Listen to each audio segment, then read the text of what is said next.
မင်္ဂလာပါမြန်မာတွေကကြိုဆိုပါရစေဒီနေ့တော့ပြည်တွေရဲ့နာမည်တွေအကြောင်းပြောပြမယ်နော်ပြည်တွေကိုနာမည်ဘယ်လိုပေးထားသလဲသိကြပါသလားမသိသေးဘူးဆိုရင်တော့ဒီဗီဒီယိုလေးကိုအဆုံးထိကြည့်ပြီးလိုက်ကြရအောင်နော်ပြည်တွေကိုနာမည်ပေးကြတဲ့အခါရေးဆွဲထားတဲ့ပုံသဏ္ဍာန်အရာနာမည်ပေးတာရှိသလိုပုံစံတူတဲ့အရာနဲ့ခိုင်းနိုင်ပြီးတော့နာမည်ပေးတာလည်းရှိတယ်ဂုံကြီးတွေးရလည်းနာမည်ပေးကြပါတယ်ခါခွေခက်ခွေခွေလေးရေးဆွဲရတဲ့ခပြီးမှုခခွေနောက်တော့ခခွေလို့နာမည်ရလာတာပေါ့စာလုံးလုံးလုံးကလေးရေးဆွဲရတဲ့စာပြီးမှုလို့စာလုံးလို့ခေါ်ကြတဲ့စာလိန်အလိန်အခွေလေးရေးဆွဲရတဲ့ပြီးလေးဖြစ်တာကြောင့်စာလိန်လို့ခေါ်ပါတယ်တဲ့စာခွဲအောက်ခြေမှာကွဲနေတဲ့ပုံစံနဲ့ပြီးကလေးမှုစာခွဲလို့ခေါ်ပါတယ်။ဇမြင်းဆွဲဘေးမှာမြင်းဆွဲပြီးရေးရတဲ့ပြီးမှုလို့ဇမြင်းဆွဲလို့ခေါ်ပါတယ်။ဒါရင်ကောက်ရင်ဘက်ကလေးကောက်နေတဲ့ပုံစံနဲ့ပြီးကလေးမှုဒါရင်ကောက်လို့ခေါ်ပါတယ်။တာဝင်းပူဝမ်းပိုက်ကလေးပူနေတဲ့ပုံစံရှိလို့တာဝင်းပူလို့ခေါ်ကြပါတယ်။ဒါအောက်ချိုက်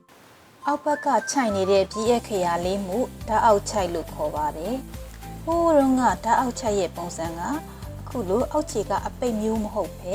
အောက်ခြေကပွင့်နေတဲ့ဗတ်ထက်ခြိုက်ဆောက်ထိုးပုံစံဖြစ်ပါတယ်တဲ့။ပဆောက်ဆောင်းတဲ့ပုံစံရှိတဲ့ပြီးအခရာလေးမှုပဆောက်လို့ခေါ်ပါတယ်။ဗတ်ထက်ခြိုက်အပေါ်ဘက်အထက်ဘက်ကခြိုက်နေတဲ့အခရာလေးမှုဗတ်ထက်ခြိုက်လို့ခေါ်ပါတယ်။ပါကုန်းဒီပြီးအခရာလေးရဲ့ပုံစံကကုန်းကုန်းလေးဖြစ်နေတာမို့ပါကုန်းလို့ခေါ်တာပါတဲ့ရပ်ပလက်ပလက်လန်နေတဲ့ပုံစံရှိတဲ့ပြီးကလေးမို့ရပ်ပလက်လို့ခေါ်ကြခြင်းဖြစ်ပါတယ်တဲ့ရကောက်အဖျားလေးမှာကောက်နေတဲ့ပြီးကလေးကိုတော့ရကောက်လို့အမည်ပေးကြပါတယ်ဒါလေးတွေကတော့ရေးဆွဲထားတဲ့ပုံသဏ္ဍာန်အလိုက်အမည်ပေးခဲ့ကြတဲ့ပြီးအခရာလေးတွေပဲဖြစ်ပါတယ်တာတလင်းကျိတ်ရှေးတုန်းကသုံးတဲ့တန်လှင်းလို့ခေါ်တဲ့ထန်းစင်ကကျိတ်ကောက်ကလေးနဲ့တူလို့တာတန်လှင်းကျိတ်လို့ခေါ်ပါတယ်တဲ့ထဝမ်ပဲဝမ်ပဲပုံစံနဲ့တူတဲ့ပြီးအခရာလေးမို့ထဝမ်ပဲလို့ခေါ်ပါတယ်တဲ့ဒါရေမှုတ်ရေမှုတ်နဲ့တူတဲ့ပြီးအခရာလေးဖြစ်တာကြောင့်ဒါရေမှုတ်လို့ခေါ်ပါတယ်ထဆင်တူစင်တွေရဲ့ခြေထောက်မှာခတ်တဲ့ထူးဆိုတဲ့တန်ခွင်းနှစ်ခွင်းနဲ့တူလို့ထဆင်ထူးလို့ခေါ်ပါတယ်ဖဦးထုတ်ဦးကောင်းကိုပေါင်းထားထုတ်ထားတဲ့ပုံစံလေးနဲ့တူလို့ဖဦးထုတ်လို့ခေါ်ပါတယ်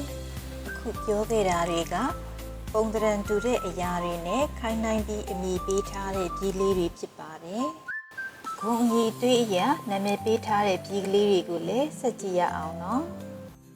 ကဆိုတဲ့အတန်ထွက်တဲ့ပြီးအခရာလေးကနှစ်ခုရှိတာကြောင့်အရွယ်အစားကြီးတဲ့ပြီးကိုကကြီးလို့ခေါ်ပြီးအရွယ်ငယ်တဲ့ပြီးကိုတော့ကငယ်လို့ခေါ်ကြပါတယ်။နဆိုတဲ့ပြီးတန်ထွက်တဲ့အခရာကလည်းနှစ်ခုရှိတာကြောင့်အရွယ်ကြီးတဲ့အခရာကိုနာကြီးလို့ခေါ်ပြီးအရွယ်ငယ်တဲ့အခရာကိုတော့နာငယ်လို့ခေါ်ကြပါတယ်။ကကြီးအငယ်မရှိပဲဘာကြောင့်ကာကြီးလို့ခေါ်တာလဲဆိုတာကတော့စဉ်းစားစရာပါပထမဆုံးအရင်ဆုံးမွေးတဲ့ကလေးကိုသားကြီးသမီးကြီးလို့ခေါ်တယ်လို့ပဲကြီး33လုံးမှာအရှိဆုံးကနေလာတဲ့ပြီးမှုကာကြီးလို့ခေါ်တာပါတဲ့ဒါတွေဒီအခရာတွေထဲမှာအသေးဆုံးစလုံးလေးမှုအငယ်ဆုံးအထွေးဆုံးဆိုတဲ့သဘောနဲ့ဒါတွေလို့ခေါ်တာပါလာကြီးသူနဲ့အတန်တူတဲ့လာပြီးရှိတာကြောင့်အရွယ်ပူကြီးတဲ့သူကိုလာကြီးလို့ခေါ်တာပါကျန်တဲ့ပြီးလေးတွေဖြစ်တဲ့ငညမလဝတဟနဲ့အတို့ဟာတီးတန့်အမည်ရဲ့လို့မရှိကြပဲသူတို့ရဲ့အတန်ထွက်အတိုင်းခေါ်ရတဲ့ပြီးလေးတွေပဲဖြစ်ပါတယ်ဒါလို့ဆိုဒီအခရာလေးတွေကိုဘယ်လိုအမည်ပေးထားလဲဆိုတာကိုသိကြပြီနော်တခြားသူတွေလည်းသိရအောင်ဗီဒီယိုလေးကို like and share လေးလုပ်ပေးကြပါအောင်နော် ညီမနွယ် YouTube channel လေးကိုလည်း subscribe လုပ်ခဲ့ဖို့မမေ့ကြပါနဲ့နော်အဆုံးထိကြည့်ပေးလို့ကျေးဇူးတင်ပါတယ်နောက်ဗီဒီယိုလေးမှာပြန်ဆောင်ကြမယ်နော်